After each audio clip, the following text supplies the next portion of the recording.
나단이 다윗에게 이르되 당신이 그 사람이라. 이스라엘 하나님 여호와께서 이와 같이 이르시기를 내가 너를 이스라엘 왕으로 기름 붓기 위하여 너를 사울의 손에서 구원하고 내 주인의 집을 내게 주고 내 주인의 아내들을 내 품에 두고 이스라엘과 유다 족속을 내게 맡겼느니라. 만일 그것이 부족하였을 것 같으면 내가 내게 이것저것을 더 주었으리라. 아멘.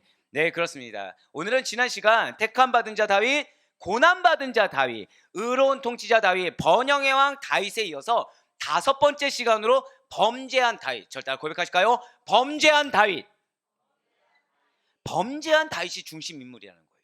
그렇습니다. 분명 다윗은 여러분들 지금 4주 동안 계속 들었겠지만 목동에 불과했습니다. 약하고 낮은 자의 처지였다는 거예요. 소망이 있다고 했습니까? 없다고 했습니까? 전혀 없다고 말씀을 드렸죠. 그런 자를 하나님께서 선택하여 주셨다는 거예요.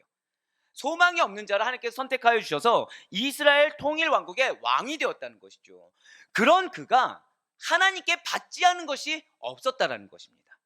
아이러니하게 아무것도 없었을 때 하나님께 택하심을 받았어요. 그럼 우린 그 순간에 생각하는 것은 고난이지만 그 고난의 여정 가운데서도 하나님께서는 계속해서 다윗의 절대 고백하실까요? 나의 필요를 채우십니다. 이걸 기억하셔야 돼요. 내가 고난 가운데 있을 때, 내 마음이 어려워져 있을 때도, 내 환경이 받쳐주지 않을 때도 하나님께서는 나의 필요를 계속 채워주고 계시다는 거죠. 하나님께서는 내가 가장 필요한 거, 이것이 필요하면 이것을 주고 저것이 필요하면 저것을 채워준다는 것입니다. 그런데 중요한 것은 우리의 포커스가 어디에 있냐? 나한테 있다는 거예요. 내 마음이 어려워지고 환경이 뭔가 다급해지면 거기에 포커싱을 맞추느라 기도는 하나님께 합니다. 근데 중요한 것은 이 상황을 보는 눈은 누구의 눈으로 바라봅니까? 내 눈으로 바라본다는 거예요. 어떤 분들은 그래도 그 가운데 믿음을 지켜서 믿음의 눈으로 바라보려고 합니다. 그런데 중요한 거는 여기서 하나를 간과한다는 거죠. 내가 믿음의 눈으로 바라본다고 하더라도 그냥 맹목적으로 믿기는 해요. 근데 하나님이 채워주고 계시다, 하나님이 도와주고 계시다는 건 체감하지 못한다는 것입니다. 하지만 중요한 것은 하나님께서는 이 다윗이 고난 가운데 있을 때나 다윗이 믿음을 잘 지켰을 때나 잘 지키지 못했을 때나 변함없이 그에게 필요를 채워주지 않은 적은 단 한 번도 없었다라는 거예요. 그는 왕의 지위를 받았습니다. 그는 이스라엘 백성의 존경을 받았어요. 그는 사랑하는 아내와 자녀들도 허락받았습니다. 힘과 능력과 신앙 그 어느 하나 남부럽지 않은 게 없을 정도로 다 가진 자가 다윗이었다는 거예요. 게다가 다윗은 뛰어난 재능까지도 하나님께로 받은 자라는 거죠. 바로 사무엘상 16장 18절의 말씀입니다.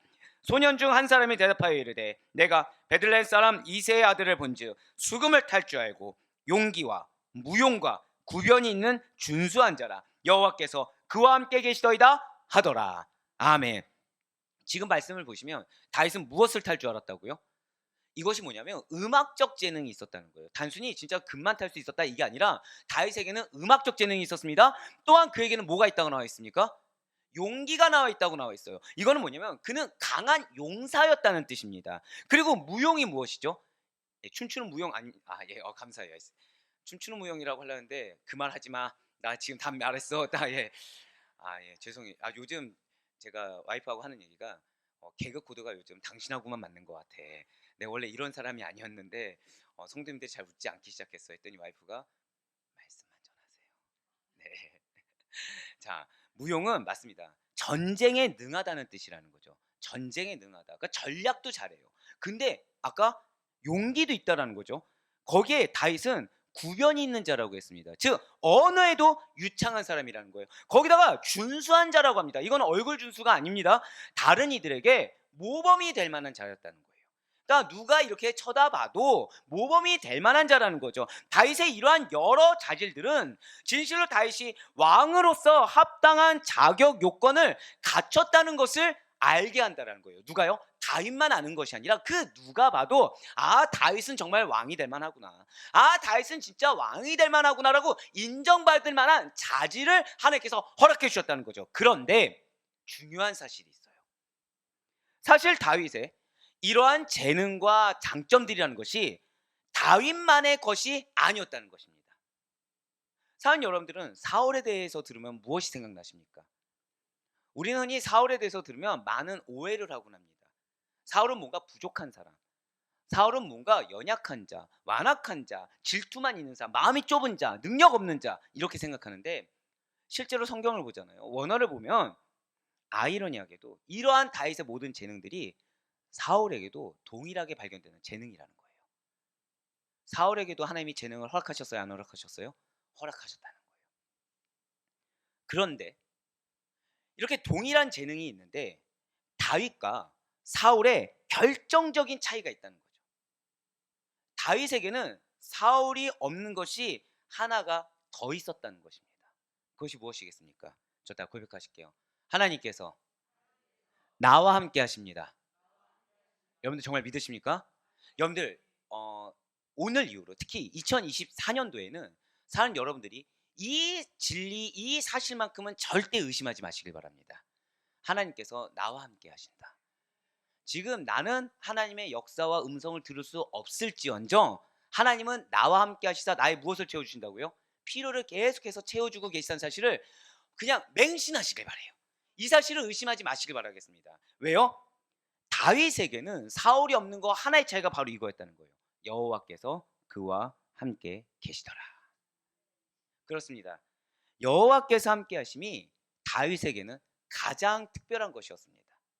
실제 다윗 역시도 하나님이 나와 함께 하신 것이 가장 큰 가치요, 가장 소중하며 가장 놓치지 말아야 될 자신의 어떠한 방법이자 삶의 원천이 되고 있었다는 거예요. 다윗은 사울이 가지고 있는 자질들을 모두 갖춘 상태에서 한 가지 특권을 더 가지고 있었다는 거죠. 바로 하나님께서 함께 하시는 거.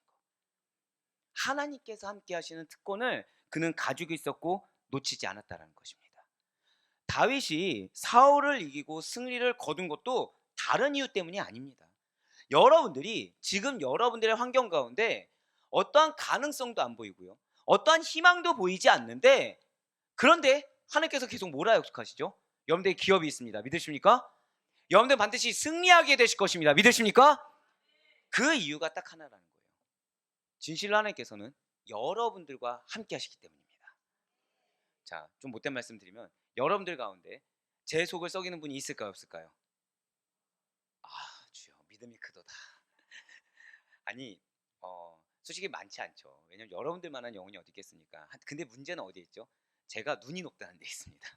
제 그릇은 따지지 않고 제 눈이 너무 높은 거죠. 그러니까 여러분들 바라는 게 많을까요, 적을까요?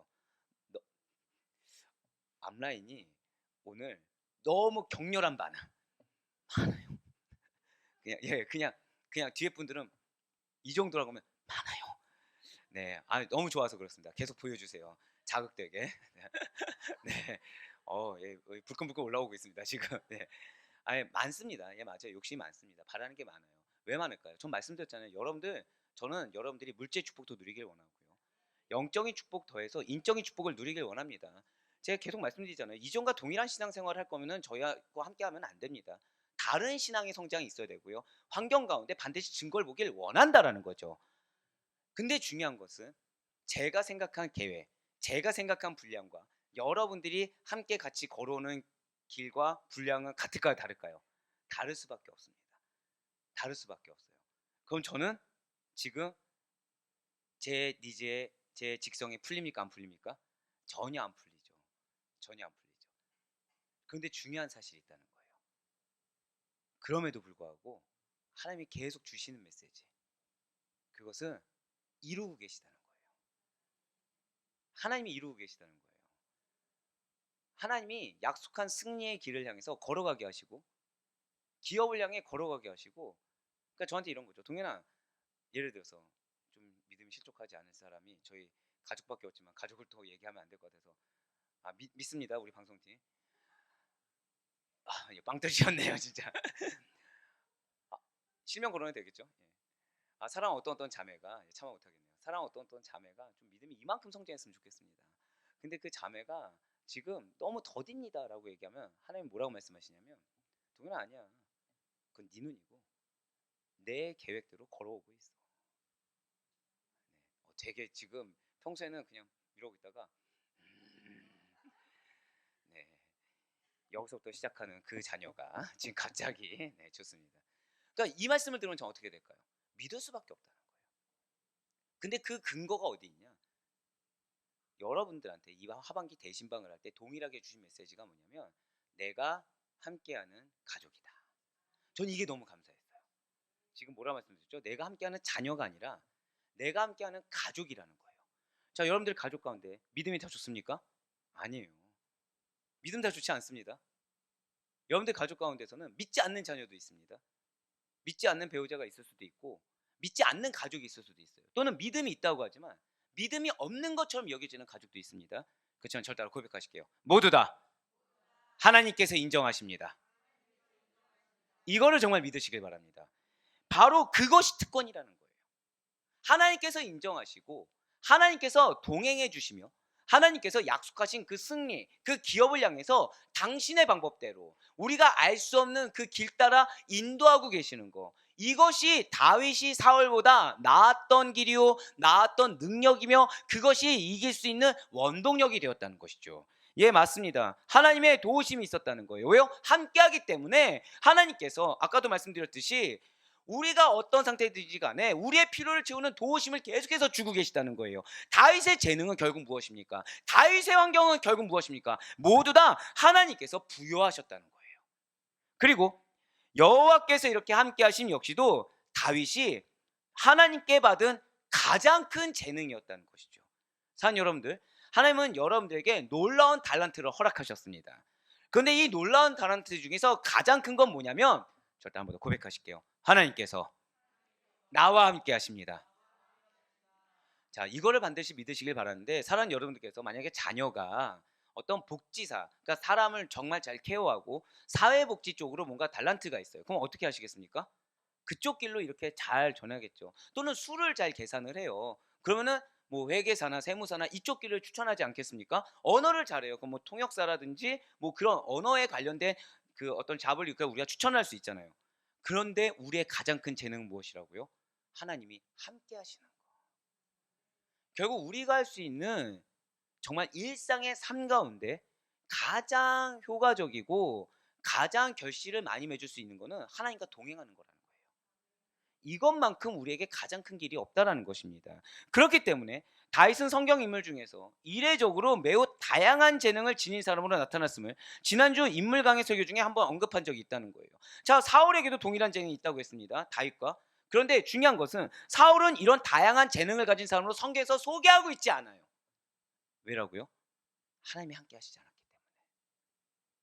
하나님이 함께 하시면 주님께서 허락하신 그 달란트는 반드시 열매가 될 것을 믿으시길 바랍니다. 저 따라 고백하실게요. 나의 가족의 가장 큰 재능은 하나님이 함께 하심입니다. 이 사실을 정말 의심치 말고 믿으시길 바라겠습니다.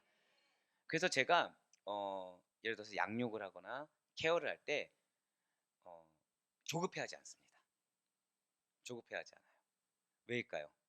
조급해하면 제가 누구의 걸림돌이 되고 있는 거죠? 하나님의 걸림돌이 되는 거예요.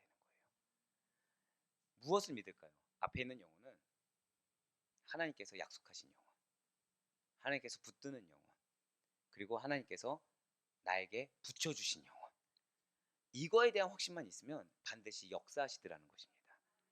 자, 그러면은 다윗이 어떤 인물이었는지 한번 지난주 리마인드 한번 해보겠습니다. 먼저 다윗은 양을 치는 목자라고 말씀을 드렸어요. 수금의 연주가라고도 말씀을 드렸습니다. 찬양대를 조직한 전문적인 음악가라고도 말씀을 드렸고요. 시편의 대부분을 기록한 시인이었다고 말씀드렸어요. 용감하고도 숙련된 전쟁의 용사였다고 말씀을 드렸습니다. 정치와 종교의 재반 조직을 구성한 노련한 행정가가 된다고 말씀을 드렸어요. 거기에 더해서 신정왕국의 이스라엘의 그 최고의 통치자로 나타나는 등의 모든 방면에 있어서 실로 팔방미인의 재능을 발휘할 수가 있었다는 것이죠. 자, 여러분들 이 말씀을 들었을 때 연주가, 음악가, 시인, 용사, 행정가, 왕, 오늘날로 따지면 어느 하나만 해도 평생을 바쳐도 힘든 것을 다윗은 다 숙달되게, 숙련되게 발휘할 수가 있었다는 것입니다. 그 원동력이 어디 있다고요? 자, 오늘 여러분 다른 거 기억 못하셔도 좋아요. 저 따라 고백하실까요? 하나님께서 함께 하셨습니다. 이거를 당연하게 여기시면 안 됩니다. 한번 여쭤볼까요? 자, 여러분들 이번 지금 5일 동안 하나님과 항상 함께 하셨습니까? 사실은 하나님을 잊고 살 때가 있다는 거예요. 하나님은 분명히 나와 항상 함께 한다는 걸 관념적으로는 아는데 실제 삶 가운데 내가 체감했냐라는 질문에는 우리가 쉽사리 아멘이 잘 안 나온다는 거죠. 어쩔 땐 느낍니다. 근데 어쩔 땐 못 느껴요. 이 차이 어디에 있죠? 내 감정에 있다는 거예요. 내가 느끼는 상태에 따라서 하나님이 함께 하는지 안 하는지를 내가 판단 짓는다는 것입니다. 머리로는 알아요. 그런데 중요한 것은 하나님이 함께 하시는 것에 대해서 우리는 이미 답을 내렸습니다. 하나님 함께 하시면 우리가 어떻게 돼야 되죠? 기뻐야 됩니까? 평강 가운데 거해야 됩니까? 그걸 깨세요. 내가 슬픔에 거할지라도, 내가 마음이 실족할지라도 하나님의 함께 하심은 변함이 없으십니다. 그 사실을 믿어야 돼요. 여기서 우리가 한 걸음 또 더 나아가서 아니 하나님 함께 하시는데 왜 나한테 지금 이 순간 이 마음의 어려움을 해소하지 않습니까? 왜 이 환경 가운데 역사하지 않습니까? 이 질문 자체는 무엇을 침범한 것입니까? 하나님의 주권을 침범한 거예요. 하나님이 우리 마음 가운데 지금 어려움을 겪게끔 허락하셨다고 한다면 이 어려움 가운데 하나님을 붙잡는 훈련이 나에게 필요하다는 사실을 반드시 인지하시기 바라요. 내 마음이 실족했을 때 그럼에도 불구하고 입 밖으로 악을 토로하지 않고 이 마음을 붙잡고 하나님만을 붙잡으려는 그 노력, 이것이 하나님이 지금 나에게 바라는 훈련이라는 사실을 반드시 기억하시기 바랍니다. 지금 우리의 모든 상황은 하나님이 함께 하십니다. 맞아요. 다윗은 자신의 재능을 그러한 함께 하시는 하나님 안에서 발견했고요. 또 함께 하시는 하나님의 뜻에 합당하게 사용한 자였다는 거예요. 자, 첫 번째가 하나님이 함께 하셨기 때문에 사울과 다윗의 차이가 있다고 말씀드렸습니다. 그런데 다윗은 성경에 기록이 되었고 사울은 성경에 기록되지 않았던 이유가 다윗은 재능을 누구의 뜻에 합당하게 사용했다고요? 하나님의 뜻에 합당하게 사용했다는 거예요. 사랑하는 부모님들, 자녀의 잘됨을 부모님들은 많이 바라십니다. 그리고 배우자의 잘됨 다 바라세요. 이럴 때 여러분들 기도를 빠지지 말고 하셔야 될 것은 딱 하나예요. 하나님의 뜻을 깨닫게 하소서. 그래서 뜻을 깨달았는데 이 다음 단계도 있어요. 뜻을 깨달았어요. 자, 여러분들 기업 있는 거 아십니까? 모르십니까? 알고 계세요, 여러분들. 하도 지금 7개월째 선포하니까 다 알고 있습니다. 자, 그런데 믿어지세요, 안 믿어지세요? 너무 축복이 있을지어다. 너무 솔직하신데요. 안 믿어지는 거예요, 진짜. 왜냐하면 내 실제는 변화가 없는 거예요. 아니 차라리 평범했어도 괜찮은데 실제는 어쩌죠? 막 공격이 있는 겁니다. 마음 어려울 만한 일들이 있는 거예요. 오히려 기대한 거는 이루어지기는커녕 생각지도 않은 일들이 벌어지는 것입니다. 문제는 여러분들이 믿음이 없었나요? 아니요, 믿음이 있었어요. 헌신 안 했습니까? 아니요, 헌신했어요. 근데 변화가 없는 거예요. 열매가 없는 것처럼 보이는 거예요. 하나님 나에게 기업을 주신다고 했는데, 하나님이 나를 통해 역사하겠다고 날 영적 대표라고 했는데, 나는 지금 신앙이 성장이커녕 지금 인내하는 이 입술 닫는 것조차도 너무 어렵더라는 거죠. 마음이 괴롭습니다. 앞이 걱정돼요. 막 기쁨이 있다, 평강 있다 얘기하는데 들리지 않습니다. 분명히 은혜 받았던 메시지조차 그 순간에는 전혀 작용되지 않는 거예요. 사랑하는 여러분들, 그런 순간에서라도 우리가 의심치 말아야 될 것은 딱 하나라는 거예요. 하나님이 지금 나의 마음도 알고 계시다. 하나님이 지금 나를 기다려주고 계시다. 하나님이 지금 나의 삶 가운데 기다려주시기 때문에 지금 나에게 이만한 상황, 감당할 수 있는 상황, 기다릴 수 있는 상황, 이 상황을 허락하셨다. 이거를 정말 믿으시길 바랍니다. 제일 중요한 거 말씀드릴까요? 앞서도 말씀드렸죠. 우리가 믿음이 좋아봤자 얼마나 좋겠습니까? 우리가 믿음이 있어봤자 얼마나 있겠습니까? 솔직히. 자, 그런데 자, 나는 지옥에 다녀왔습니다. 있으십니까? 자, 믿음 없으면 어떻게 되죠? 자, 우리 한번 공식처럼 말씀드려볼까요? 자, 믿음이 없는 자 어디 갑니까? 우리 어렸을 때 교회학교에 배운 대로 믿음 없는 자 어디 가죠? 지옥 가죠. 그러니까 제가 한번 여쭤볼게요. 자, 나 이번 한 주간 믿음대로 살지 못했다. 한번 예, 저 지금 권사님이 갑자기 이러셔가지고 와, 두 손 들 정도로 순적하시단 말이야? 그랬는데, 네. 자, 믿음대로 살지 못했다 있으십니까? 예, 다예요, 다. 사실 다예요. 자, 그러면 그 중에서 난 지옥 다녀왔다 있으십니까? 한 명도 없다는 거예요. 한 명도 없다는 거예요. 네, 갑자기 저를 놀래키려고 이러셔가지고 지금 한 명도 없습니다. 기다려주고 계시다는 거죠. 여러분들, 하나님의 사랑은 다른 게 아닙니다.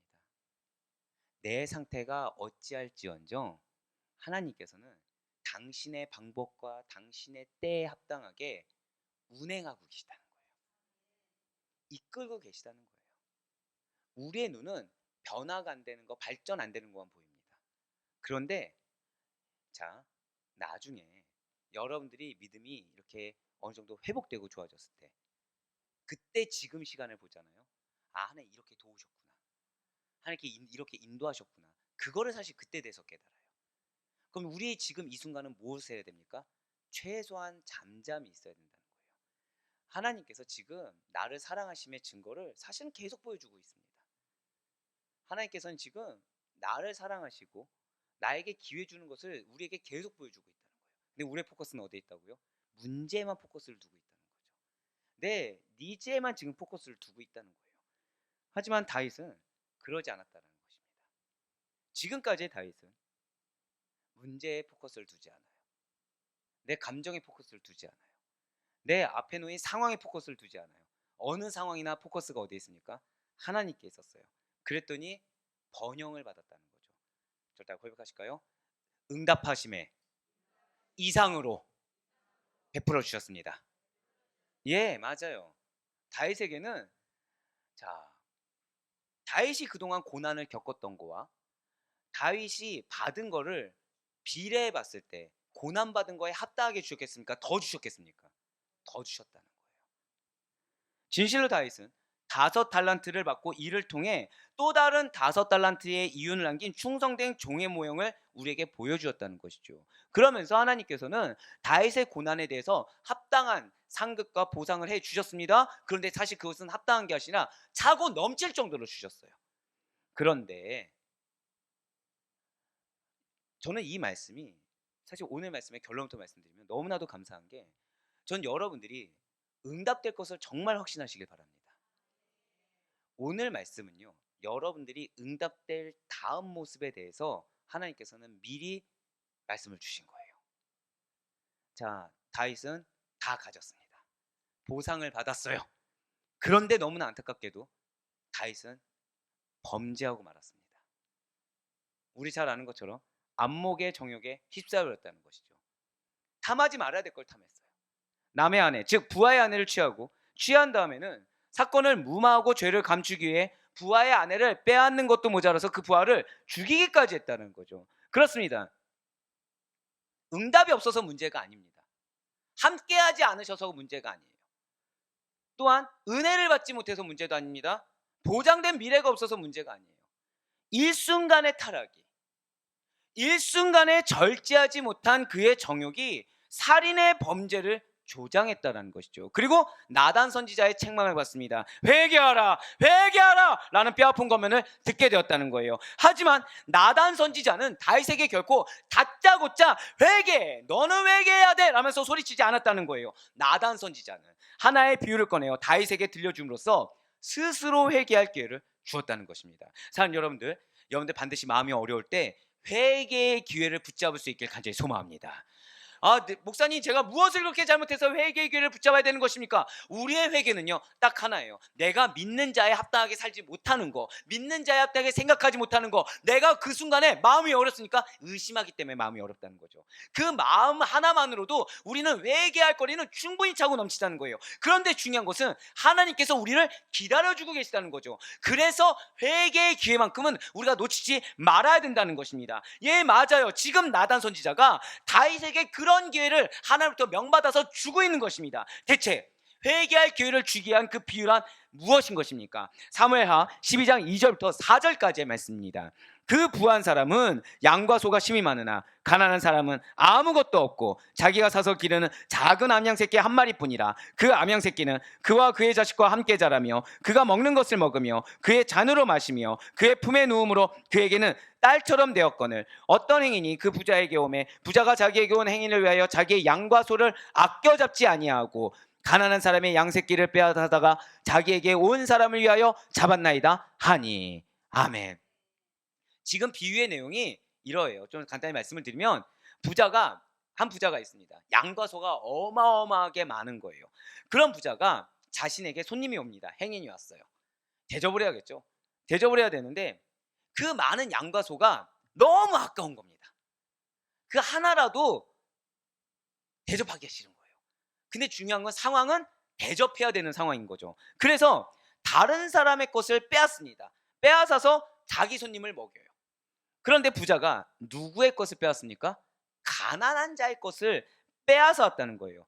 가난한 자는 이 작은 암양 새끼 한 마리가 재산의 전부였다는 거죠. 그런데 그냥 재산의 전부도 아니고 얼마나 애지중지하며 키웠냐면 그의 자식처럼 그의 가족처럼 지내고 있을 정도였다는 거죠. 그런 가난한 자인데 가족을 전부 빼앗겼다는 것입니다.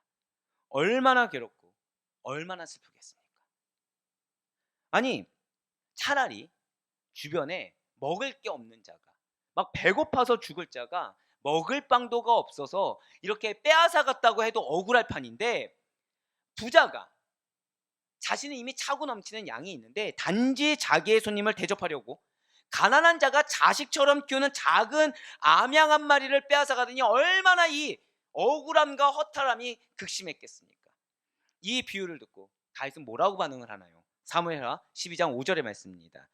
다윗이 그 사람으로 말미암아 노하여 나단에게 이르되 여호와의 살아계심을 두고 맹세하노니 이 일을 행한 그 사람은 마땅히 죽을 자라. 아멘. 지금 다윗의 생각에도 이 부자의 횡포는 끔찍한 수준을 넘어서 버린 행위였다는 거죠. 왜요? 암양 한 마리가 다예요. 뺏었어요. 그러면은 이 가난한 사람은 앞으로 생계가 어떻게 됩니까? 생계를 살 수가 없는 거예요. 마음만 어렵게 한 것뿐만 아니라 죽음까지 이르게 할 정도의 행위를 부자는 그냥 단순히 자기의 소유 하나 놓치기 싫어서, 그런데 손님이 왔으니까 대접해야 되는 자기의 면을 세우기 위해서 사람을 죽이는 행위를 해버렸다는 거예요. 그 행포는 가관이 아니었다는 것이죠. 부자의 죄가 너무나도 심각하다고 여겨졌기 때문에 다윗은 심히 노하게 됩니다. 그 악한 부자는 마땅히 죽어서 마땅하다 라고 의분에 가득 차서 부르짖었어요. 사랑하는 우리 성도 여러분들, 여러분들은 잘 아시지만 이 부자와 가난한 자의 이야기는 나단 선지자가 다윗의 죄를 깨닫도록 만들기 위한 비유였습니다. 그래서 다윗은 처음부터 회개하라고 말하지 않고 이 비유를 말한 다음에 다윗의 반응을 보고 다윗이 노하는 그 틈을 타서 나단 선지자는 바로 오늘 본문의 말을 던졌다는 거예요. 오늘 본문 사무엘하 12장 7절 말씀입니다. 나단이 다윗에게 이르되 당신이 그 사람이라. 이스라엘 하나님 여호와께서 이와 같이 이르시기를 내가 너를 이스라엘 왕으로 기름 붓기 위하여 너를 사울의 손에서 구원하고. 아멘. 당신이 그 사람이라. 당신이 그 사람이라. 자, 나단의 이러한 말을 듣고요, 다윗이 처음부터 나단이 나를 빗대어서 자신을 빗대어서 비유한 의미를 잘 이해했겠습니까? 단번에 알아차릴 수가 있었겠을까요? 아니면 한참 생각에 빠진 다음에야 뒤늦게 깨달았겠습니까? 아니 내가 저런 파렴치한이라고 여긴 그 자가 바로 나라고? 아니 내가 비유 속의 부자라면 내가 지금 가난한 자의 소유를 빼앗은 염치 없는 죄를 저질렀다는 것인데 이게 말이 되는 것인가? 이거 원어로 보잖아요. 지금 다윗은 혼란스럽습니다. 원어로 보면 왜 이게 문법이 있잖아요. 문법에 맞지 않는 말을 내뱉었다라고 할 정도로 다윗은 횡설수설했다는 거예요. 너무 놀래서. 사랑하는 성도 여러분들, 인간은 때때로 자신을 망각할 때가 있어요. 아니 정확히는 망각하고 싶어서 이 망각의 늪이라는 곳에 자신을 일부러 던져버릴 때가 있다는 거죠. 모른 채 하고 싶을 때가 있다는 것입니다.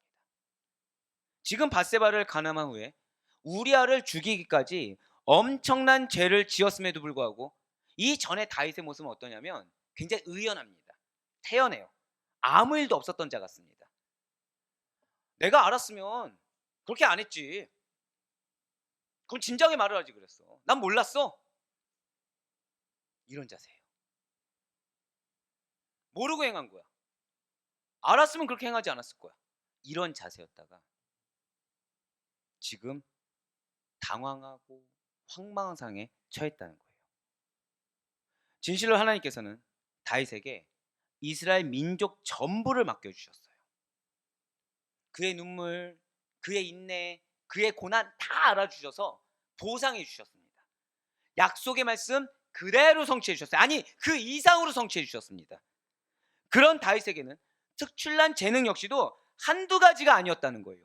무엇보다도 사울 왕에게는 없었던 모든 재능의 소유자였던 하나님께서 함께 해주셔서 늘 항상 돌보시고 보호하시고 채워주신 은혜의 사람이 바로 다윗이었다는 거죠. 그런데 오늘 보면 사무엘하 12장 8절 말씀 보시길 바래요.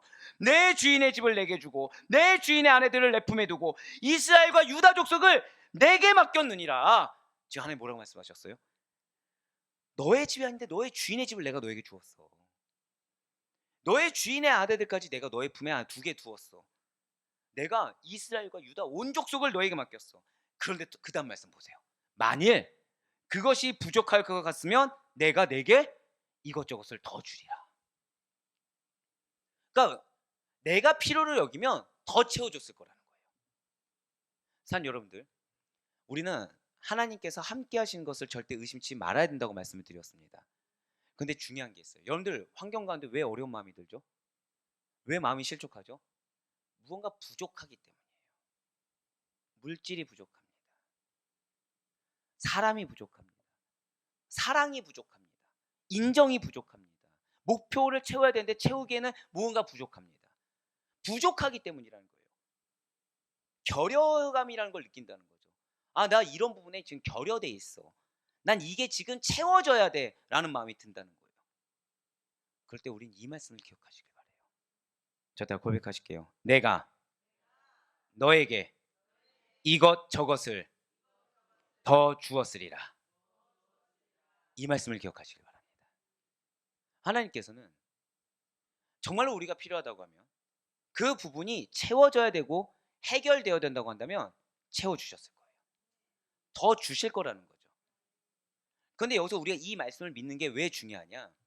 지금은 내가 결여감을 느낄 수 있습니다. 지금은 내 기도 제목만큼 응답이 안 된 것처럼 보여질 수 있어요.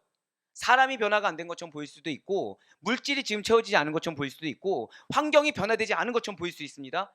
그런데 아까 제가 무엇은 의심하지 말라고 말씀드렸어요? 하나님의 함께하심. 이건 의심치 말라고 말씀드렸습니다. 내가 지금 어떤 상태든지 간에 하나님은 승리의 길로, 기업의 길로 지금 우리를 이끌고 계시다고 말씀드렸어요. 그 가운데 믿어야 될 게 이거라는 거죠. 아, 내가 정말로 이게 필요한 때에 더해 주시겠구나. 아, 정말 그때 이거를 응답해 주겠구나. 채워 주시겠구나. 아, 그 이상으로 부어 주시겠구나. 저 다 고백하실게요. 하나님의 때. 그거를 정말 믿으시길 바랍니다. 맞아요. 하나님께서는 다윗에게 지금 이미 풍성하게 허락하여 주셨던 모든 재능이 있습니다. 모든 은혜가 있어요. 모든 축복들이 있다는 거죠.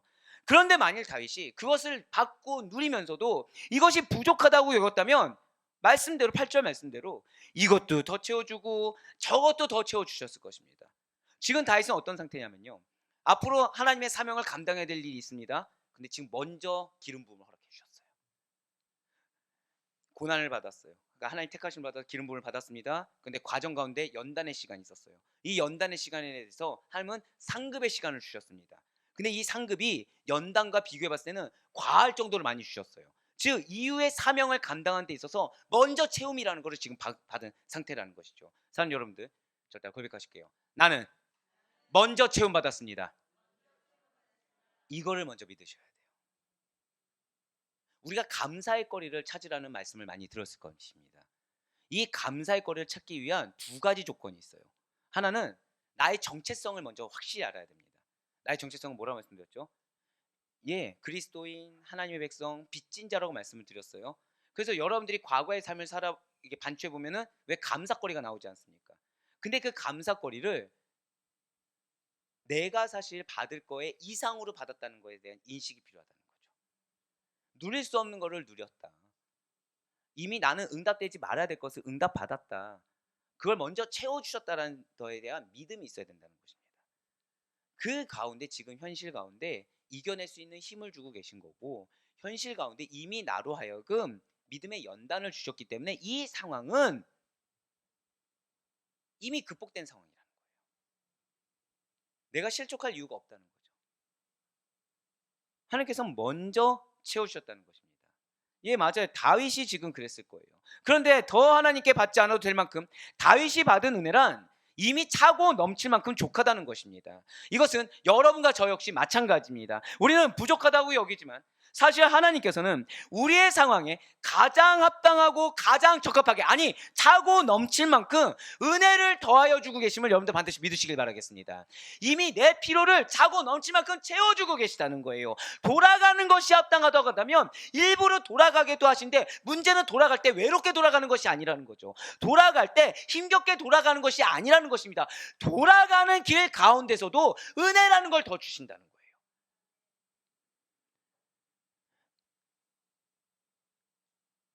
되게 억울했던 적이 있습니다. 사역을 처음 시작할 때부터 이미 억울함이 있었어요. 왜 나는 사회생활을 했을까? 왜 나는 그 시간을 허랑방탕하게 보냈을까? 예, 이런 억울함이 있더라고요. 제가 이게 지금 되게 심각하게 얘기할 부분에서 이쪽에서 갑자기 막 빵 터지셔가지고, 처음에는 왜 나는 총총이 아닐까요? 총총총 총신대를 가서 총신 신대원을 간 다음에 총신 그 신학 석사를 하고 총신 신학 박사까지 하면 좋겠는데, 왜 나는 일반대를 나와가지고 그것도 중간에 갑자기 하나님께서 칼빈까지 가게 하셔서 낮아지게 한 다음에 그 다음에서 왜 총신을 가게 하셨을까? 저 어때, 직진으로 갔습니까? 돌아갔습니까? 예, 맞아요. 신앙에 있어서 돌아갔어요, 저는. 자, 그런데 그 사이에 은혜가 있었을까 없었을까요?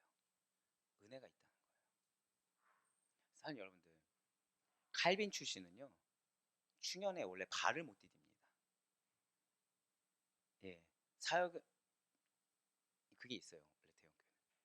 그 다음에 지방 갔다가 서울로 입성하는 거 다 불가능하다고 합니다. 그 다음에 칼빈 출신이 총신 신학 석사를 들어가는 거 불가능에 가깝습니다. 자, 지금 저는 은혜를 받았습니까? 못 받았습니까? 은혜를 받았죠. 게다가 아시다시피 저 이전에 왕성에서 사역이 굉장히 많았습니다.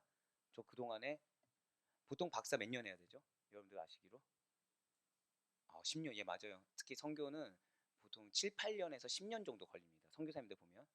지금 얼마 전에 교수님 봤는데 2012년 학번이 이번에 졸업하셨다고 하더라고요.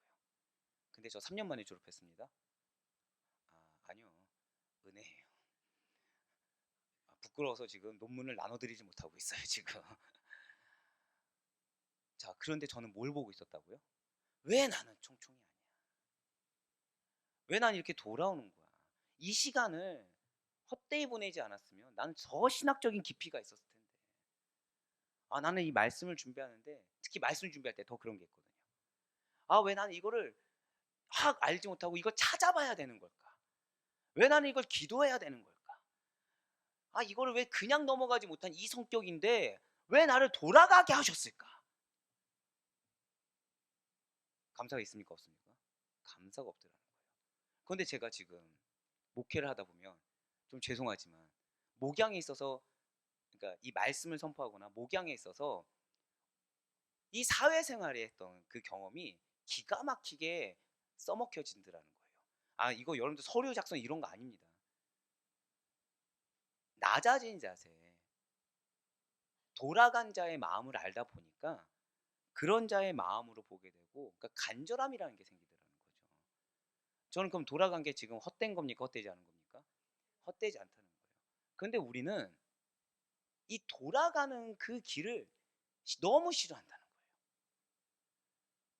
내가 원하는 길은 1, 2, 3 이렇게 가야 되는데 하나님이 1-1을 가게 하고 1-2를 간 다음에 2를 가게 한다. 이걸 못 견딘다는 거예요. 이 길 가운데 자 그럼 전 돌아갔을 때 하나님이 은혜를 주셨을까 안 주셨을까요? 은혜 엄청 부어주셨거든요. 왜 여러분들 아시잖아요. 무슨 능력이 있어서 그렇게 벌었겠습니까? 무슨 능력이 있어서 그 인맥이 지금까지 유지가 되겠습니까? 부어주셨거든요 사실은. 근데 부어진 것보다 뭘 보고 있었다고요? 왜 나는 총총총이 아니야. 내 것이 아닌 거에만 집중하더라는 거죠.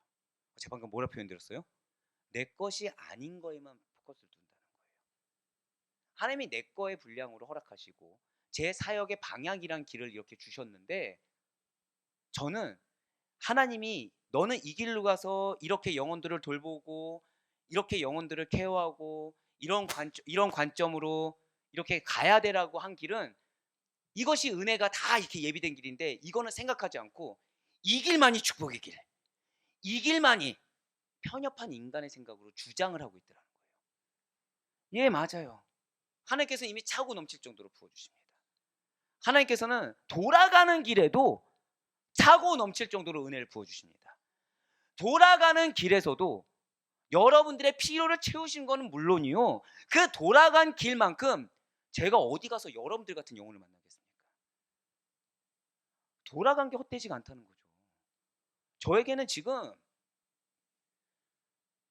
더 부어주셨다는 거예요. 어디 가서 여러분들 같은 영혼을 만납니까? 제가 목사님들 만나면 부러워해요. 정말 부러워합니다. 담임 목회 가신 분들하고 얘기해보면 이런 당회가 어딨냐는 거예요. 이런 성도님도 어딨냐는 거예요. 어제 아시다시피 시상 가러 갔잖아요. 너무 기쁜 거예요. 너무 기쁜 거예요. 안 올 거예요. 안 올 거예요. 네. 사도 바울은 그런 여러분과 저에게 돌아가는 거에 집중하지 마라. 저다 고백하실게요. 내 은혜가 내게 족하다. 그러면서 이 말씀을 합니다. 고린도후서 12장 9절의 말씀입니다. 나에게 이르시기를 내 은혜가 내게 족하도다. 이는 내 능력이 약한 데서 온전하여짐이라 하신지라. 그러므로 도리어 크게 기뻐함으로 나의 여러 약한 것들에 대하여 자랑하리니 이는 그리스도의 능력이 내게 머물게 하려 함이라. 아멘. 이 말씀 계속 보시길 바래요. 자, 지금 우리의 은혜가 족하대요. 우리의 은혜가. 그런데 지금 어디서 온전해진다고 지금 말씀하고 있습니까? 약한 데서. 우리는 약한 거, 돌아가는 거를 왜 그렇습니까? 막 항변하고 내가 왜 이런 얘기 들어야 됩니까? 나는 왜 이런 게 응답이 안 됩니까? 왜 나는 지금 이렇게 가야 됩니까? 왜 나는 이걸 하지 못하고 왜 나한테 허락되지 않는 것입니까? 했는데 그것이 사실 은혜였던 거예요. 그러므로 우리가 크게 기뻐할 것은 자, 지금 사도 바울이 뭐라고 했어요? 나의 여러 약한 것들에 대하여 자랑하리니 저 따라 고백하실게요. 나의 약점이 능력입니다. 왜요? 그리스도의 능력이 여러분들의 그 약한 부분에 머물게 되심을 믿으시길 바랍니다. 제가 여러분들 위해서 기도할 때 감사한 게 하나 있어요. 특히나 이게 2024년도에 대체 얼만큼 부어주시려고 하시는지 모르겠지만 제가 한번 말씀드린 적이 있을 겁니다. 다 홍역을 한 번씩 앓고 있다고. 그러니까 뭐냐면 마음에 시험들을 한 번씩 다 드시는 거예요. 안 드신다고 하면 제가 실족합니다. 예, 저도 시험이 들었으니까. 그런데 하나님 지금 뭐라고 하세요? 그 시험을 통해서 그리스도의 능력이 임하게 돼. 근데 여기서 제일 감사한 게 뭔지 아십니까? 제가 아까 말씀드렸죠. 우리의 지금 믿음을 바라신다? 아니에요. 잠잠히만 있어줘도 그 자리를 지키고만 있어줘도 그리스도의 능력이 머물게 되는 것을 경험하게 될 줄 믿으시길 바랍니다. 자, 여러분들 시험에 드셔보셨죠? 거짓말쟁이들. 마음이 어려울 때 어떻게 기도 나오십니까? 마음이 어려울 때 말씀 생각나시던가요? 제가 왜 여러분들 숙제 들었잖아요. 툭 치면 나와야 된다고. 어떻게 툭 치면 나오시던가요? 어떻게 찬양이 막 이렇게 울려 퍼지십니까? 거룩한 처소를 마련하라고 했는데 그 처소에 들어가지든가요? 안 들어가집니다. 그런데 자, 우리 지금 지옥 갔습니까? 아니에요. 그런데 그 실족하고 그 마음이 어려운 거를 하나님께서 탓하지 아니하시고 그걸 통해 뭐가 나타난다고요? 한 번 더 저 따라 고백하실게요. 그리스도의 능력. 이 사실 믿으시기 바랍니다. 얼마나 감사한지 몰라요. 어쩌면 밥 한 술 뜨기 힘들 정도로 마음이 어려울 수 있습니다. 어쩌면 그 마음의 어려움이 머리로는 알겠는데 이 마음이 그게 안 되니까 활동을 할 수 없을 정도로, 쉬고 싶다는 생각 외에는 아무 생각이 안 들 정도로, 아니 이전으로 돌이키고 싶을 정도로 막 후회감과 절망감이 가득 찰 수도 있습니다. 그런데 하나님은 그런 여러분들을 질책하지 않으셨어요. 좀 죄송하면 저는 왜 이러실까? 제가 아까 말씀드렸잖아요. 욕심 많다고. 지금 여기에 상급이 있는데 왜 여기 이렇게 머물고 계신 거야? 이거 지금 믿음으로 이렇게 하셔야 되는데 왜 여기에 대해서 지금 마음 어려워하시는 거야? 근데 하나님 누굴 뭐라 하세요? 저 너희 믿음이 없도다. 나는 그 형제와 직분자를 말할 수 없어서 그럽니다. 그 자매와, 그러니까 남녀노소 우리 아대포유교회 누구라도 한 명이라도 함께하지 않으신 적이 없다는 거예요. 그들의 필요를 채우지 않을 적도 없고, 그 약한 데서 무엇이 나타나게 한다고요? 그리스도의 능력이 나타나게 할 거야. 얼마나 감사한지 몰라요. 다윗은 부족함이 없었습니다. 다윗은 차고 넘치게 받은 자였어요. 영적으로 부유한 자요. 세상 사람들은 누리고 싶어도 누릴 수 없는 풍성한 은혜를 받은 자가 다윗이었습니다. 그런데 중요한 것은 지금 다윗의 마음은요, 마음이 공허해요. 지금 다윗은 만족하지 못하고 있습니다. 풍성한 선물을 주셨는데 어느 순간 당연해졌어요. 지금 뭐에 포커스가 있죠? 눈앞에 놓인 저 여자에게만 포커스가 있는 거예요. 지금 나에게 주신 것이 생각난 것이 아니라 누군가에게는 지금 물질이 되는 거고, 누군가에게는 사람과의 관계가 되는 거고, 누군가에게는 테스트가 통과되는 거에 있고, 누군가에게는 건강이 있고. 그러니까 지금 하나가 지금 꽂힌 거죠. 지금 다윗은 지금 꽂혀 있는 상태예요. 100% 중에 99%의 감사가 있는데 1% 허락하지 않은 거. 마치 에덴 동산에서 선악과를 허락하지 않았는데 그 선악과에 꽂혔던 아담과 같이 다윗은 지금 하나에 꽂혀 있다는 거예요. 그래서 간음이나 살인이라는 끔찍한 죄를 지어서 하나님을 분노하게 했던 것입니다. 왜일까요? 말씀에 매여 있어야 할 자가, 은혜라는 강물에 잠겨 있어야 할 자가 이 탐심이라는, 정욕이라는, 감정이라는 감옥에 스스로가 들어가 있으니까 죄를 지을 수밖에 없더라는 것입니다. 그렇습니다. 지금 다윗의 그의 마음은 하나님으로 온전히 채워져 있지 않았기 때문에 타락한 본성을 따라 행할 수밖에 없었다는 거예요. 제가 방금 어떻게 표현했나요? 행할 수밖에 없었다는 거예요. 사랑하는 여러분들, 마음 가운데 공허함이 있으십니까? 뭐가 하나 꽂혀가지고 지금 이 문제 때문에 다른 것들이 눈에 들어오지 않습니까? 이게 지금 해결돼야 직성이 풀릴 것 같습니까? 그럴 때 하나님이 지금 나를 보고 계시다는 사실을 잊지 마시길 바래요. 하나님이 기다려주고 계시다는 걸 잊지 마시길 바래요. 차라리 하나님께 항변하세요. 행하지 마시고 입술로 범죄하거나 행동으로 범죄하기보다는 차라리 그 순간 하나님께 울부짖길 바래요. 그래서 하나님의 마음을 느끼시길 바랍니다. 다윗은 근데 그렇게 하지 않았다는 거예요. 다윗이 기도하는 법을 모릅니까? 다윗에게 말씀이 없었나요? 다윗이 찬양할 줄 모르는 자였습니까? 아니요, 다 할 줄 아는 자였어요. 어쩌면 우리보다 훨씬 더 믿음도 좋고요, 어쩌면 우리보다 훨씬 더 많은 재능을 가지고 하나님께 영광 올리는 방법을 수두룩빽빽하게 다 알았을 거예요.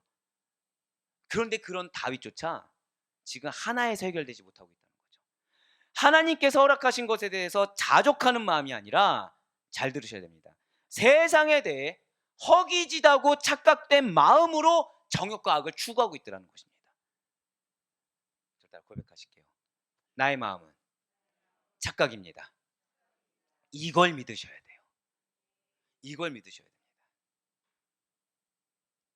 이 마음이 착각이 아니라 실제라고 내가 붙잡는 순간 우리는 기도 제목이 나오게 됩니다. 어떤 기도 제목이 될까요? 이 실제라고 생각한 부분이 해소되는 기도 제목이 나와요. 근데 이 기도 제목이 차라리 세상적인 거면 쉽습니다. 근데 문제는 거룩한 거죠. 왜 이런 거 있잖아요. 영혼이 변화됐으면 좋겠습니다. 이 환경이 해결돼서 하나님께 영광 올렸으면 좋겠습니다. 나는 하나님을 더 이렇게 섬기기 위해서 이 시간이 더 보장됐으면 좋겠습니다. 자, 지금 이 세 가지 기도 제목이 거룩합니까? 거룩하지 않습니까? 거룩하죠. 근데 시작이 거룩하지 않다는 거예요. 시작이 거룩하지 않다는 거예요.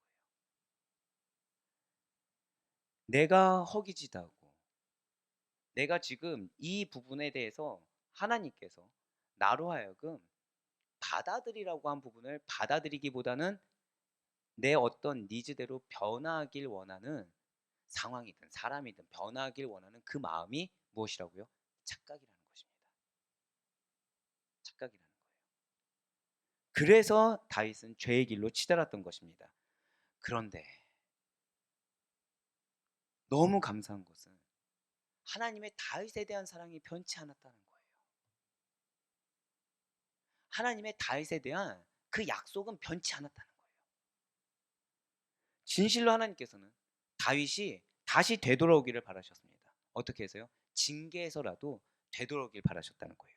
그렇습니다. 진실로 하나님께서는 다윗이 밧세바를 가늠하여 낳은 아이의 생명을 거두어가심으로 다윗의 죄에 대해서 징계하셨습니다. 그렇다고 해서 하나님께서는 다윗이 범한 죄의 대가를 다윗 개인에게서만 찾으신 것이 아니라는 거예요. 다윗의 가는 죄에 대한 대가, 우리아를 죽게 한 죄의 대가를 다윗 왕조 전체에게 묻게 하셨다는 거죠. 즉 다윗 왕조에 재앙이 일어나게 하셨습니다. 다윗의 홍들이 백주에 다른 이들과 동침하도록 하는, 그러니까 부끄러움과 수치를 당하게 하는 청천벽력과 같은 통보를 하셨다는 거예요. 사무엘하 12장 11절로 12절 말씀입니다. 여호와께서 또 이와 같이 이르시기를, 보라, 내가 너와 내 집에 재앙을 일으키고 내가 내 눈앞에서 내 아내를 빼앗아 내 이웃들에게 주리니 그 사람들이 내 아내들과 더불어 백주에 동침하리라. 너는 은밀히 행하였으나 나는 온 이스라엘 앞에서 백주의 이 일을 행하리라 하셨나이다 하니. 아멘. 지금 여기서 우리가 주목해야 될 것이 있습니다. 다윗의 죄는 은밀했어요. 자, 우리들이 어디서 실족합니까? 마음에서부터 실족해요. 마음에서부터 어렵습니다. 은밀합니까? 은밀하지 않습니까? 은밀하죠. 아직 드러나지 않았잖아요. 그런데 그런 은밀했던 죄와는 달리 하나님의 징계는 백주에 드러내놓고 행하신다라고 지금 말씀하셨다라는 거예요. 진실로 왜일까요? 많은 분들이 여기서 너무한 거 아니냐라고 생각을 합니다. 많은 분들이 여기서 너무 과한 거 아니냐고 생각을 하십니다. 그런데 중요한 것은 오늘 우리가 새벽 설교 때 무엇을 드렸었습니까? 우리가 어떤 옷을 입었다고요? 감사합니다. 순종의 옷, 사랑의 옷, 천국의 옷. 그렇죠? 예수 그리스도 옷 입은 자에 합당하게 올해 세 가지 옷을 입었어요. 그 한 단어가 무엇이었죠?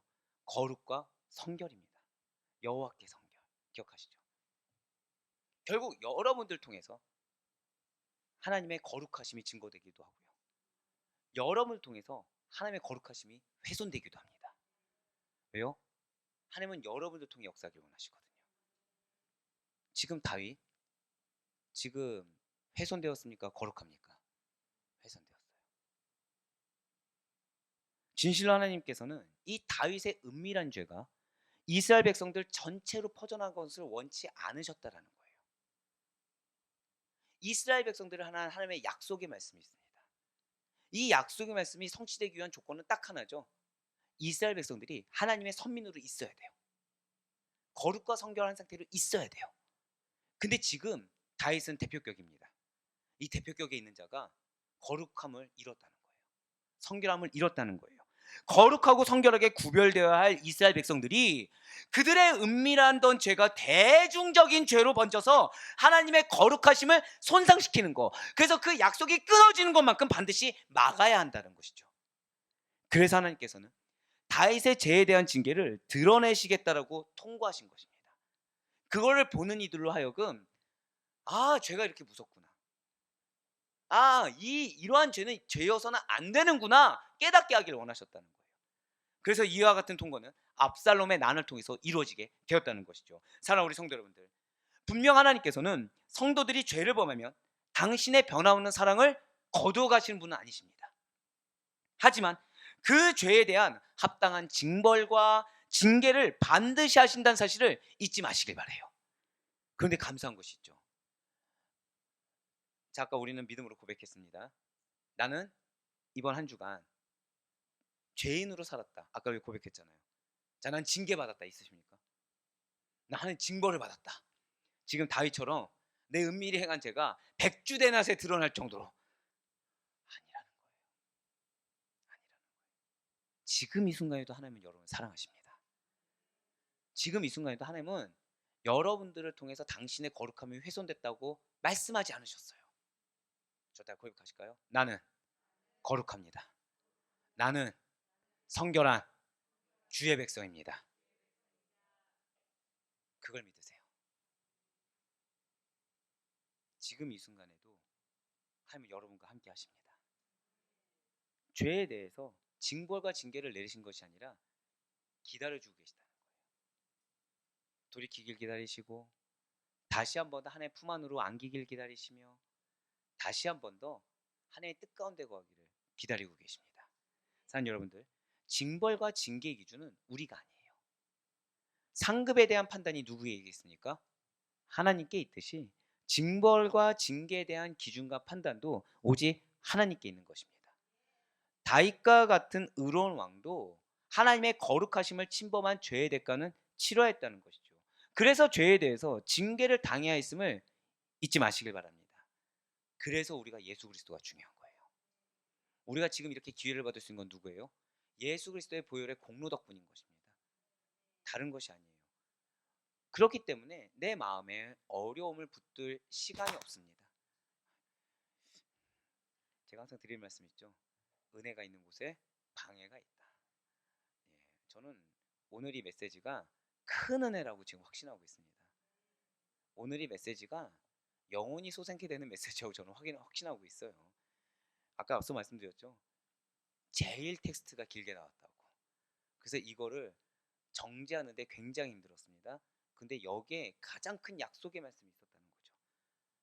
여러분들을 향한 기업은 반드시 성취될 것을 믿으시길 바래요. 그래서 사단이 지금 계속 방해하는 겁니다. 기업을 못 보게 해요. 의심케 합니다. 그래서 그 의심이 이제는 어디까지 와요? 하나님께서 함께 하시는 것에 대해서 어쩔 때는 있고 어쩔 때는 느끼고 이것이 당연한 것처럼 살고 있어요. 늘 항상 하나님이 함께 하신. 자, 여러분들한테 이렇게 생각해 보시길 바래요. 한국은행에서 무제한 카드를 주는 겁니다. 무제한 카드를. 여러분들 필요한 데 쓰라고. 지금 제한이 있어요, 없어요? 제한이 없어요. 자, 여러분들 이거 들고 다니시겠습니까? 놓고 다니시겠습니까? 들고 다녀야겠죠. 어디서나 들고 다녀야겠죠. 자, 무제한입니다. 뭐 집도 살 수 있고 차도 살 수 있고 다 살 수 있어요. 이거 놓고 다니실 분 계세요? 아무도 없죠. 근데 우리는 지금 하나님과 함께 하심을 잊고 산다는 거는 그런 거를 놓고 다니는 거랑 똑같다는 거예요. 네.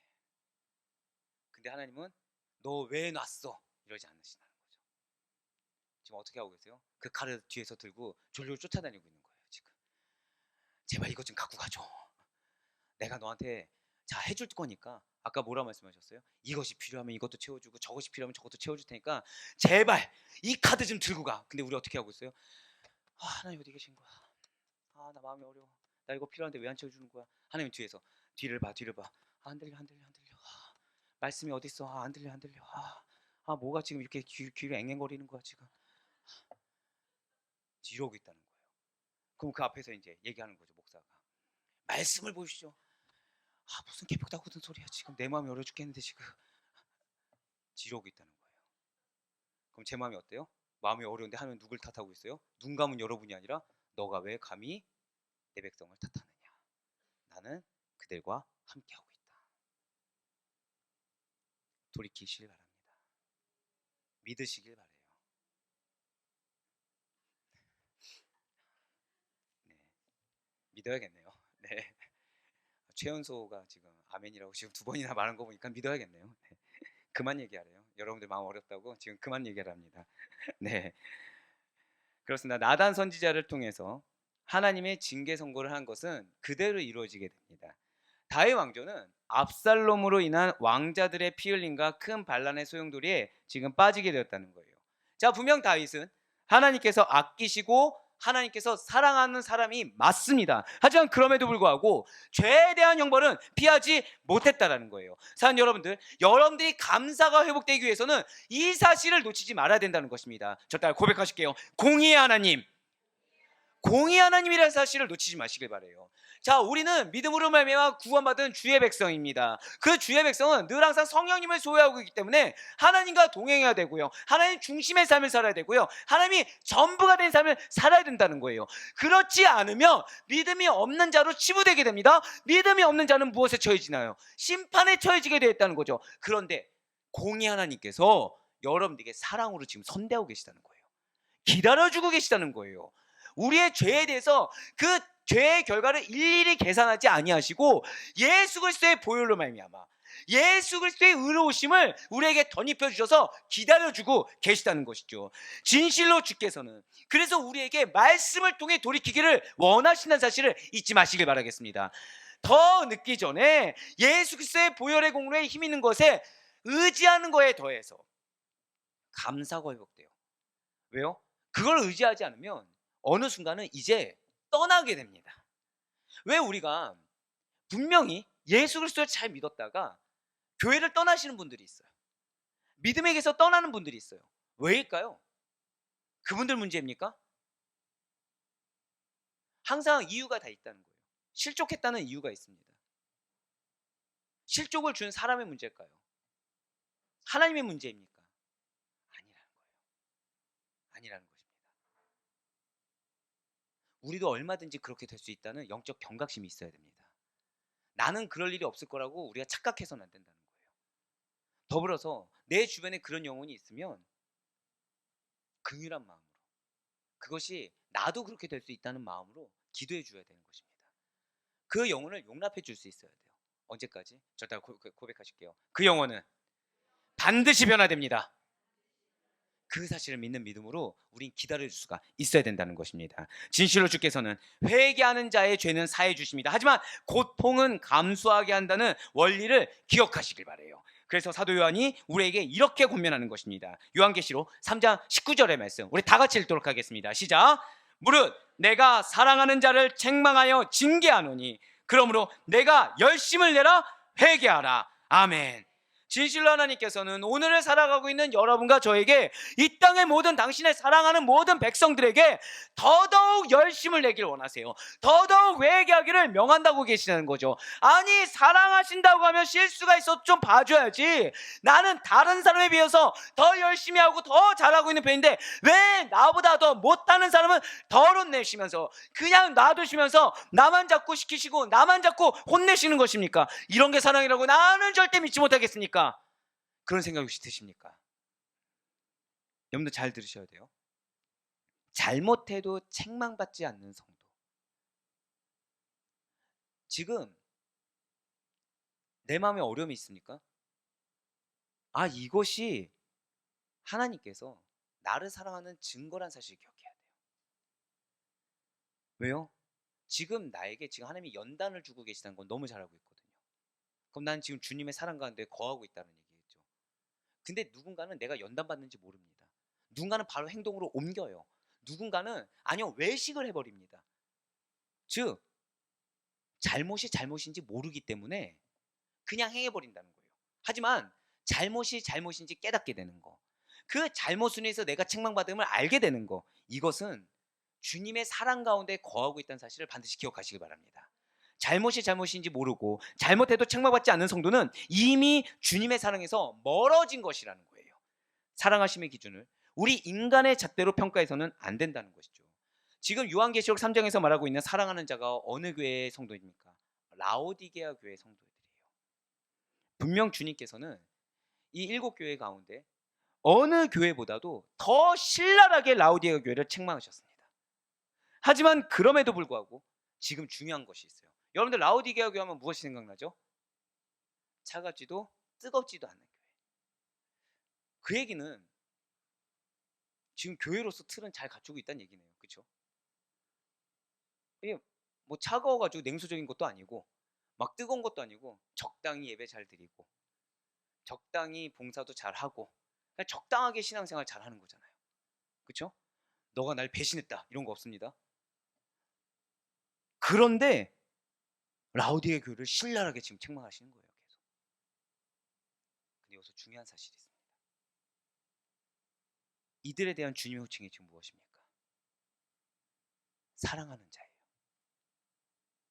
책망함에도 불구하고 주님에 대한 호칭은 변하지 않으셨어요. 사랑하는 자예요. 여러분들이 멈춰 있을 수 있습니다. 어떻게 사람이 항상 뜨겁겠습니까?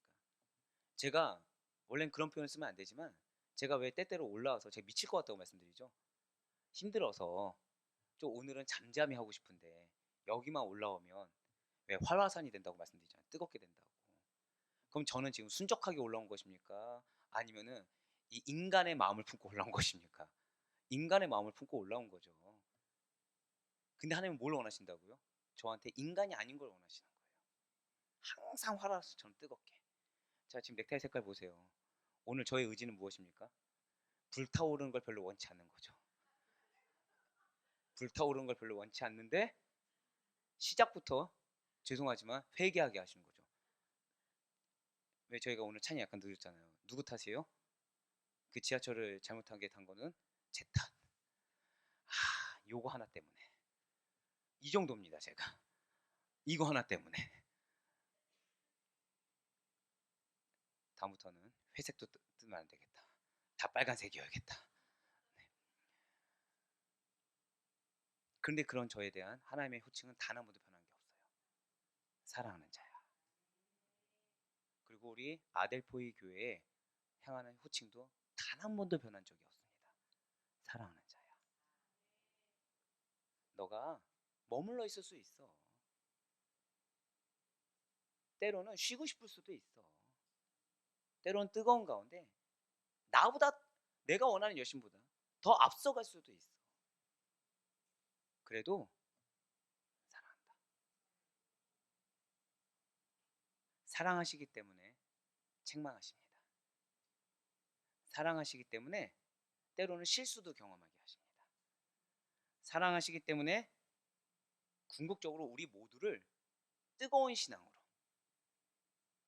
다른 일반 그리스도인들과는 구별돼. 지금 시대 때 부흥이 있을 수 있습니까? 없습니까? 여러분들 부흥했던 교회 들어보신 적 있으세요? 없어요. 없어요. 왜 그런 걸 주실까요? 구별되라는 것입니다. 우리는 구별된 자들로 살아가야 돼요. 다른 사람이 어떻게 이 말을 버려야 됩니다. 우리는 언제나 뜨거워질 수 있습니다. 우리는 언제나 뜨거운 열심으로 하나님의 기쁨이 된 자가 될 수가 있습니다. 우리는 말도 안 되는 하나님의 역사심을 경험할 수 있게 될 것입니다. 이유는 우리는 그렇게 부름받았기 때문이에요. 그렇기 때문에 여러분들이 경각심을 가져야 될 것은 딱 하나예요. 지금 이게 무슨 색이죠? 회색. 의도한 건 아니었어요. 회색. 차갑지도 뜨겁지도 않은 거. 공교롭게 제가 제일 싫어하는 색이 회색입니다. 전 뭐 아니면 도예요. 아시잖아요. 아예 뜨겁든가 아예 안 움직이든가. 그래서 같이 하신 분들이 상당히 힘들어 하시죠. 같이 뜨거워지시다. 뭐 대표격. 네. 마음으로 다 아멘 하셨죠? 네, 실족하지 않아요. 인자는 원래 머리 둘 곳이 없기 때문에 네. 사랑하시기 때문에 맡기시는 겁니다. 사랑하시기 때문에 맡기시는 거예요. 근데 맡겼을 때 우리의 마음 고려하십니까? 안 하십니까? 안 하세요. 안 하세요. 근데 정확히 말씀드릴까요? 마음을 고려하지 않아도 될 정도로 믿는 겁니다. 사랑하시기 때문에 여러분들에게 원하시는 것이 있는 거예요. 사랑하시기 때문에 여러분들에게 지금 환경에 대해서 당연히 극복할 걸로 여기시는 것입니다. 기대가 없으면 사명 주지 않으십니다. 당신의 사역을 맡기지 않으신다는 거예요. 그러니 언제나 하나님의 사랑의 마음을 먼저 깨달을 수 있는 여러분과 제가 되길 간절히 소망합니다. 내 기준의 의구심, 내 기준의 어려움보다는 우리는 하나님의 백성이다. 하나님의 사랑하는 자라고 칭함받은 자라는 정체성을 잊지 마시고 주님의 뜻하심과 마음을 먼저 깨닫고 받아들일 수 있는 여러분과 제가 되길 간절히 소망합니다. 진실로 하나님께서는 여러분들을 정말로 사랑하세요. 그 증거가 뭐라고 말씀드렸죠? 말씀이 끊이지 않는다고 말씀드리지 않았습니까? 제가 너무 감사한 거는 어떤 말씀은 너무 어려워가지고 이 말씀이 여러분들에게 은혜가 될 거라고 생각하는데 그 가운데 은혜 받는 분들이 꼭 계세요. 그러니까 제 말씀 중에 모두 다 은혜를 못 받은 말씀은 단 한 번도 없더라고요. 감사하게. 너무 감사한 일이에요. 왜요? 제가 항상 드린 말씀이죠. 제 설교는 여러분들 위해서 기도하다가 나오는 말씀이라고 항상 말씀드리지 않습니까? 그럼 지금 여러분들은 하나님의 사랑을 경험하는 겁니까? 못하는 것입니까? 하고 있다란 얘기예요. 하나님은 우리를 정말 사랑하십니다. 그래서 주님께서는 한 번 택하신 자기 백성을 결코 포기하시는 법이 없다라는 것이죠. 죄악을 품은 자녀들이라고 하죠. 차갑지도 뜨겁지도 않는 상태에서 머물러 있길 원하는 부모의 마음을 모르는 자녀라고 할지언정 돌아오기까지 끝까지 기다리시고 끝까지 함께 하시며 끝까지 피로를 채우시고 품으시는 분이 우리의 하나님이신 줄 믿으시길 바랍니다. 사랑받는 자의 증거는 다른 것이 아니라는 거예요. 책망과 징계라는 모양이라고 하더라도 하나님의 손길을 받고 있는지 아닌지에 달려있다는 거죠. 그렇기 때문에 우리가 잘못할 때 내가 지금 뭔가 하나님의 징계를 받는 것 같다, 내 마음에 지금 어려움이 있다 라고 하면 인정해야 된다는 거예요. 지금 하나님 나에게 말씀하고 계시다. 지금 나는 억울한 상황이지만 지금 하나님 나 보셨을 때 무언가 하나님께 합하지 않는 모습이 있다라는 것을 인정할 수 있어야 된다는 것입니다. 유기당하지 않고 있기 때문에 그 마음의 거북함, 그 마음의 어떤 쓰라림, 이런 것들을 허락하신 것에 대해서 기뻐할 수 있어야 된다는 거예요. 돌이키고 다시 은혜의 길로 들어서는 기회를 허락받았다는 사실에 감사할 수 있어야 된다는 것입니다. 내가 어떤 상태냐에 집중해서는 안 돼요. 상황이 어떤 상황이냐에 집중해서는 안 되는 것입니다. 중요한 건 누구에게 집중하라고요? 하나님께. 나와 함께 하신 하나님. 그래서 내 계획과 다르지언정 이 모양이든 저 모양이든 역사하고 계신 하나님. 단언하는데 여러분들의 삶 가운데 어떤 모양으로도 역사하신다. 그러면 이미 그것은 하나님의 사랑하심의 증거란 사실을 믿으시길 바라요. 이렇게 한 번 택하신 백성에 대해서 절대 포기하지 않으신 하나님께서는 다윗이 나중에 인구조사를 한 뒤에 스스로 또 자책하도록 만드신다는 거죠. 그래서 그로 하여금 회개의 단계까지 나아가도록 인도하셨다는 거예요. 다윗은 인간적인 마음으로 자기의 세력을 과시하기 위해 하나님의 뜻에 역행해 버렸습니다. 그렇기 때문에 필연적으로 하나님의 징계를 받을 수밖에 없었다라는 거예요. 바로 사무엘하 24장 10절의 말씀입니다. 다윗이 백성을 조사한 후에 그의 마음에 자책하고 다윗이 여호와께 아뢰되 내가 이 일을 행함으로 큰 죄를 범하였나이다. 여호와여 이제 간구하옵나니 종의 죄를 사하여 주옵소서. 내가 심히 미련하게 행하였나이다 하니라. 아멘. 사랑하는 성도 여러분들, 여기서 우리가 포커스를 다윗의 인구조사가 정확하게 어떤 목적이 있었느냐 여기에 두어서는 안 됩니다. 이것은 인본주의예요. 여러분들이 환경을 바라보거나 사람을 바라볼 때 이것이 인본주의냐 아니면 하나님의 관점이냐를 분별하는 것이 정말 중요합니다. 왜냐하면 실제로 어떤 분들 같은 경우는 이것이 인구조사가 어떤 목적 때문에 하나님이 징계를 받았다고 하시는 분들이 계세요. 근데 그것이 아니에요. 이 인구조사 의도가 하나님의 계획과 목적에 역행했냐 안 했느냐가 중요한 것이지 이것이 어떤 의도냐가 중요한 것이 아니에요. 사랑하는 여러분들, 여러분들에게 상처 주는 사람들이 존재할 수 있습니다.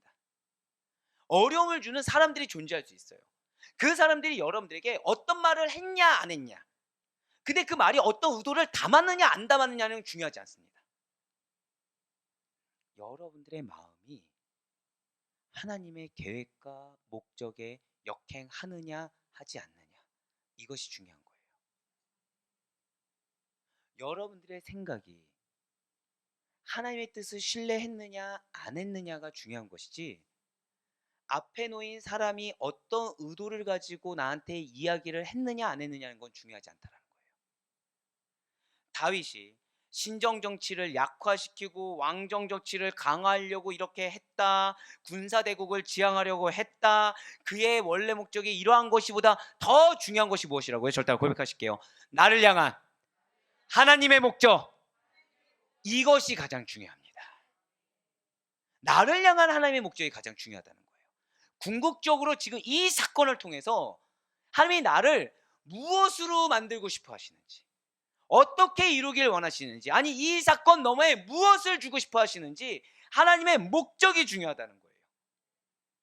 결국 마음의 자책을 느낀 다윗은 단을 쌓아 회개합니다. 제사를 드림으로 문제를 해결했어요. 그렇습니다. 하나님께서는 여러분과 제가 조금이라도 죄에 물들지 않도록 깨달음의 시간이라는 걸 주십니다. 제가 방금 뭐라 말씀드렸어요? 깨달음의 시간이라는 걸 주세요. 사단은 이거를 사람에게 계속 포커스를 맞추게 합니다. 내 계획과 다른 환경에, 그러니까 세상에 포커스를 맞추게 합니다. 하지만 하나님은 그 시간이 우리로 하여금 분석의 시간이 아니라 무슨 시간을 주셨다고요? 절 따라 고백하실까요? 분석이 아닌 분별의 시간. 맞아요. 분석이 아닌 분별의 시간을 우리에게 허락하신 거예요. 매여 있게 한다는 거죠, 사단은. 그래서 계속 끊임없이 분석하게 합니다. 그 사람의 말, 그 사람의 행동, 거기서 이제 우리가 더 나가면 어떻게 되죠? 아직 일어나지 않는 거에 대해서 이미 예측을 해버린다는 거예요. 미래는 누구의 것입니까? 나의 것입니까? 하나님의 영역이에요. 내가 백날 예측해봤자 소용없는 것이 하나님이 좌하면 좌가 되는 거고요, 우하면 우가 되는 것입니다. 제가 고백드린 게 있어요. 제가 우리 장로님들한테 요즘 죄송합니다, 제가 믿음이 없었습니다. 계속 이 고백이 뭐냐면, 여기를 이렇게 플랜을 짜고 준비할 때 지금 제 계획대로 된 것이 한 번도 없어요. 진짜 저는 본당 예배 중심 딱 해서 본당에만 포커스 뒀습니다. 교회 학교 기준이 뭐였죠? 저 죄송하지만 하나님이 아니었어요.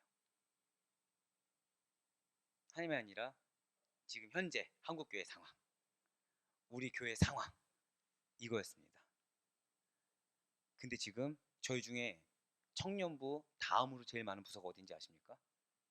미취학 부서네요. 미취학 부서, 영유아부 제일 많습니다. 청년부 다음에.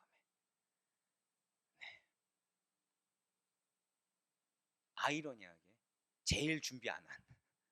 네. 미취학은 올 일이 전혀 없다 생각했고, 네.